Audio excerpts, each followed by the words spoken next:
Good afternoon, everyone. Hope you're having a great day. It is cloudy. It has rained a little bit.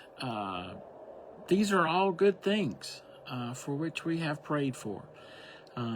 So I hope that you are enjoying your day.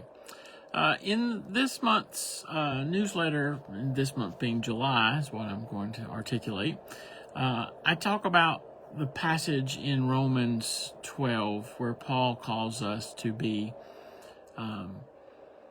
not conformed to this world, but to be transformed by the daily renewing of our mind, that we may know what is the good, acceptable, and pleasing will of God. I think I got that last part incorrect.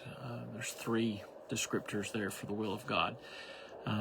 So hopefully I haven't messed up translations. So, but what do I want to talk about that? Well, conformity, and I address it in some ways in the article, but conformity also can be you conforming to old ways when you need to think through new ways. I think about this on multiple levels.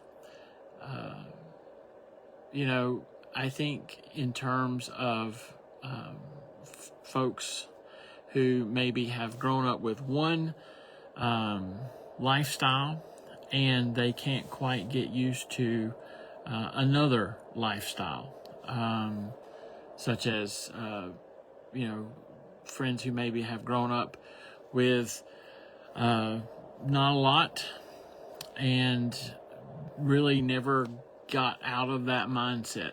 I'm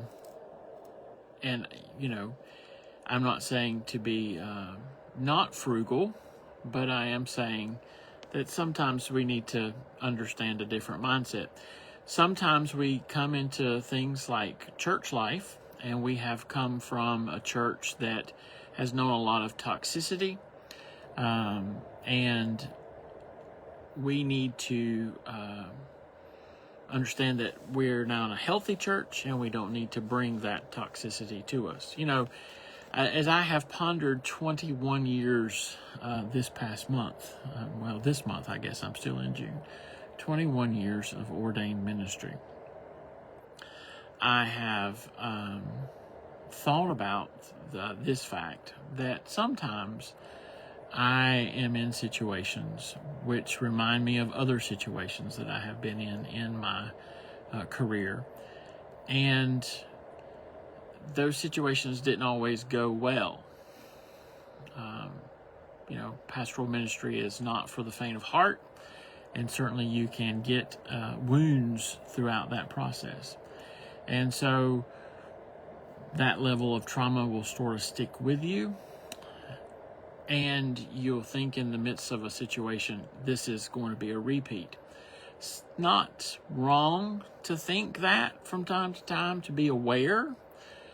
But we always should think to ourselves, this isn't the same situation. It doesn't have to be a repeat. And to act and move accordingly. That's one of those parts of conforming and transforming that we need to be aware of.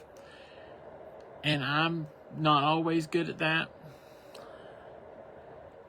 And I think it's important for us to understand that sometimes other folks aren't good at that, and we need to be aware that they're not good at that, and we need to help them in their process to say, I'm not this guy or that guy, or this isn't the same situation, so that folks can move easier and a more peaceable world can exist.